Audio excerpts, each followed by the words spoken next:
Hey everybody, this is Rich and you're with Beekeeping with Rich.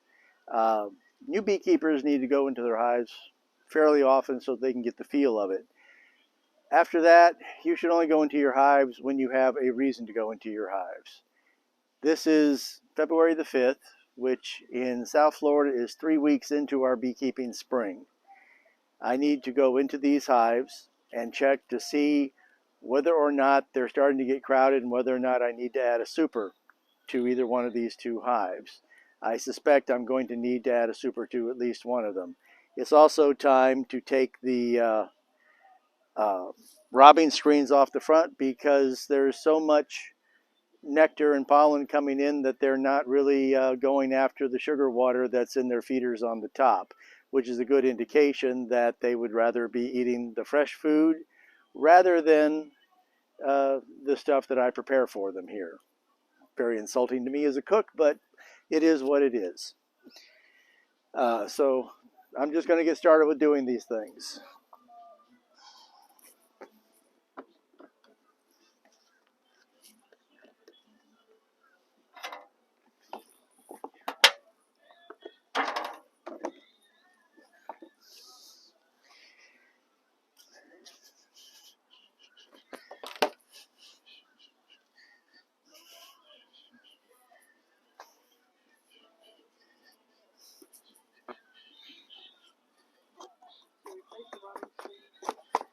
I'm replacing the robbing screen with a regular entrance reducer.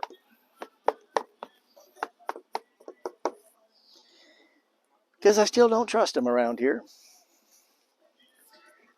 All right. Now if you'll... Well, they finally... Maybe they were a little short for a while there. They have gone after what was in here.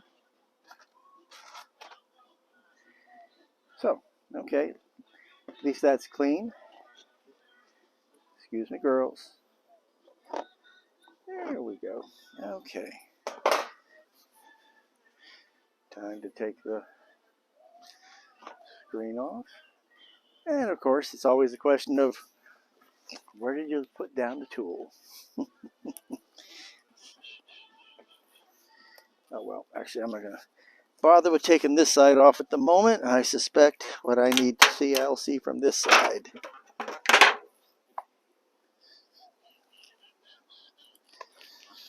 You want to zoom in on happy bees? You'll notice they're not looking at me. They're going about their business. But I can see that they're not ready for another super as yet.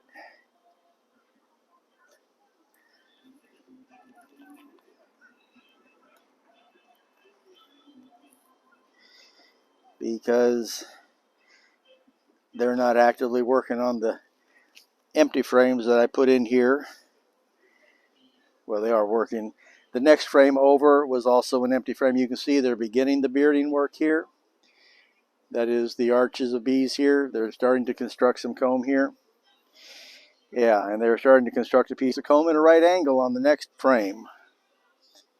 So,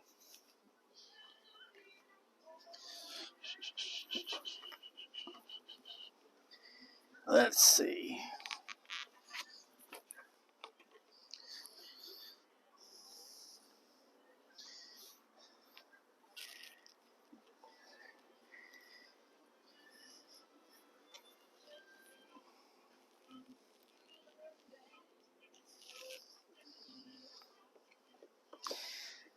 Yep, prettiest thing you can see. Brand new white comb. Large cells for making honey. And that piece that I was talking about that was going sideways, it was turned this way right here, and when I moved this out, it popped right off. So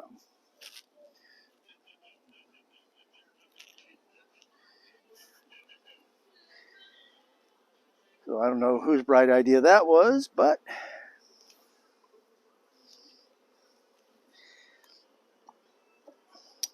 so as you can see, the last frame over here has no comb on it. This was an empty frame so that they would have to expend resources, which would slow them down in order to construct it. And they're doing the same with that one. I will come back in here at another point and just take at least one of these frames and give them some comb, because I have more than enough frames of stored comb, but I do want them to expend some energy here at this point. So this is the signal that the beekeeping year is in full swing down here in South Florida. They're bringing in pollen like crazy. Look at the bottom tray from the next hive over. Look at the amount of pollen that's in there. Look at the amount of cleanup that's been done on the old comb that had been put in there. This was cleaned just a couple weeks ago. So there's a lot of work heading there, but you can see all these bright yellow nuggets of pollen. They're like pure gold. I'll just dump them here.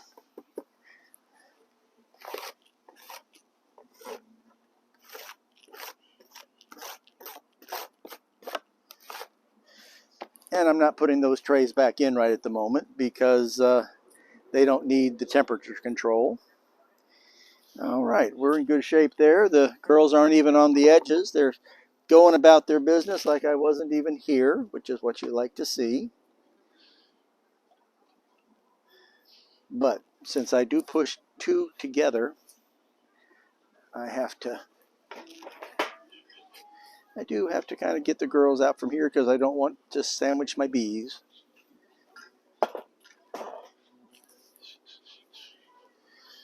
All right, ladies, let's go.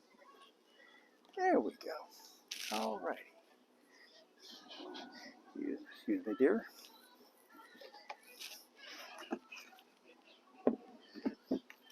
Okay.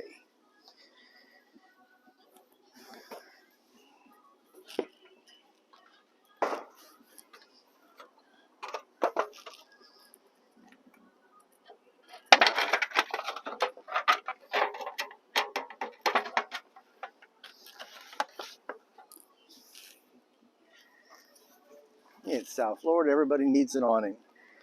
As you can see, same story here. The brood nest, obviously from reading that, is more on this side. But what I want to find out now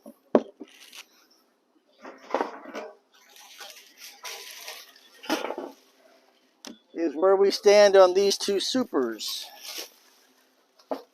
First, let's see if they... Nope, as you can see, there is still plenty of sugar syrup in there. This one, I didn't put any sugar syrup in last time, and they're looking to see why. Hey! Why is this bar closed?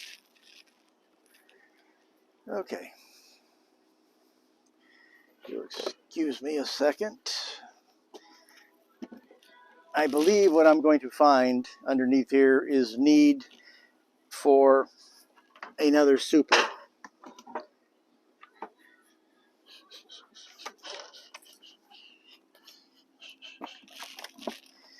This nuke box was prepared, and I built an oversized frame for the top so that I could use a regular feeder like this in it, because very soon I'm going to have to split this colony.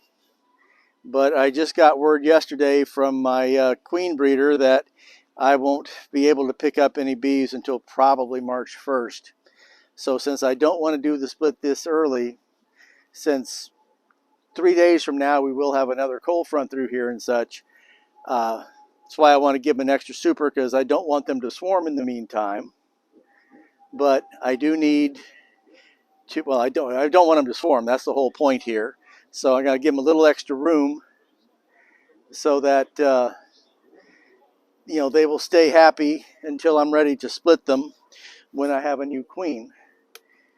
I'm going to requeen all my hives, but hive number 1 has passed away,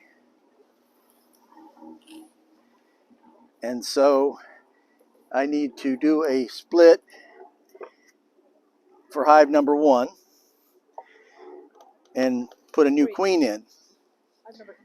Or, well, I got to do a split from hive number 3 and put it in hive number 1. So I want to make a nice strong split with lots and lots of bees and put a brand new queen in from a local queen breeder. Because I'll tell you, the main problem with buying your queens in from somewhere else is that there are some parts of the country where bees are used to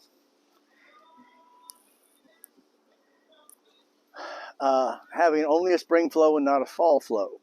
Other parts of the country where the bees are used to a strong spring and fall flow. Since my queens have come from all over the place, and a lot of times I don't know where they came from because other beekeepers don't practice good swarm control, and I end up with queens from other people's hives. But you can tell when it's a queen that somebody bought in because all of a sudden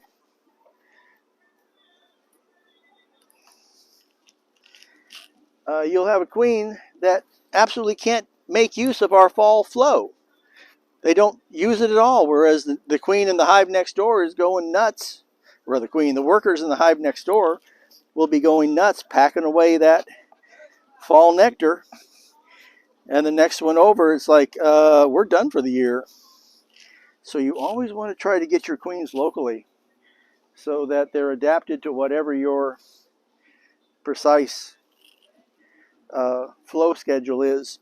If anyone doesn't know what that was, I was just taking off. Those were Swiffer sheets for small hive beetle control.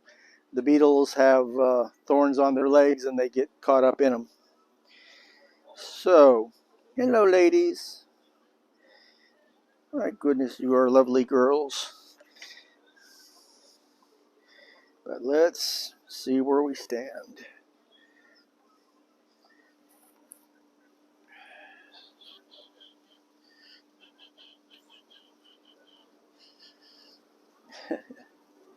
Oh, you're working it.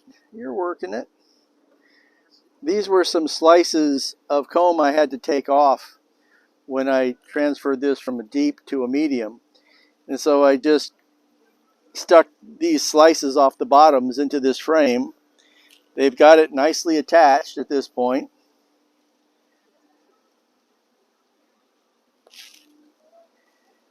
But they're not even, let me get it to the sun here. Oh, there's the sun. They're not even putting in nectar yet. They're just cleaning house, keeping that up. And it looks rather like, while they're cleaning, this is again the same thing. Oh, that looks like that. Somebody was attaching it to the side. No, no, no, no, no. Check your manual. That's not what it said to do.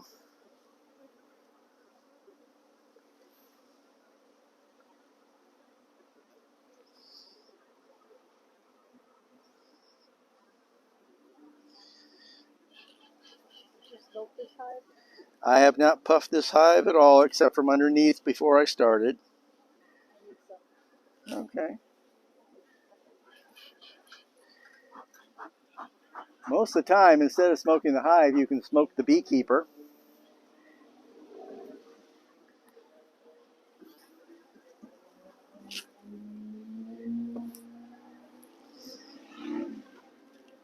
Now, this is what you call mad scientist type work. I do this because I can, because the amount of time I spend on doing something like this is meaningless. I'm retired and this is my hobby. So I can do things like cut strips and put them in there and let them rebuild them rather than waste good comb. Yeah. See, I put combs in these two frames instead of empty frames like the others had. Okay. They're making a little bit of honey in there. But I do not need to put that super of frames that I brought out in here. They've got plenty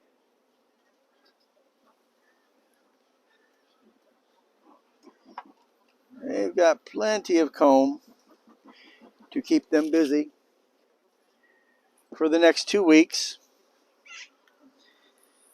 So, what do we have here? Huh. So, this is interesting. I'm going to take this off because I'm looking at the queen excluder that's underneath here.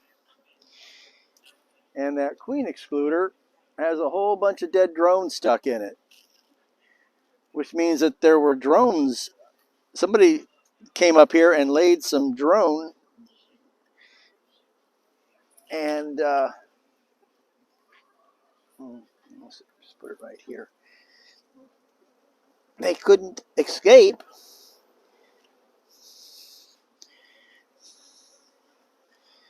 Shouldn't have the escape hatch open. Nope, there was no escape hatch for them. So all these little dead bee butts you see in there, they're taking apart the drones. Can you see this? Okay. Well, let's see.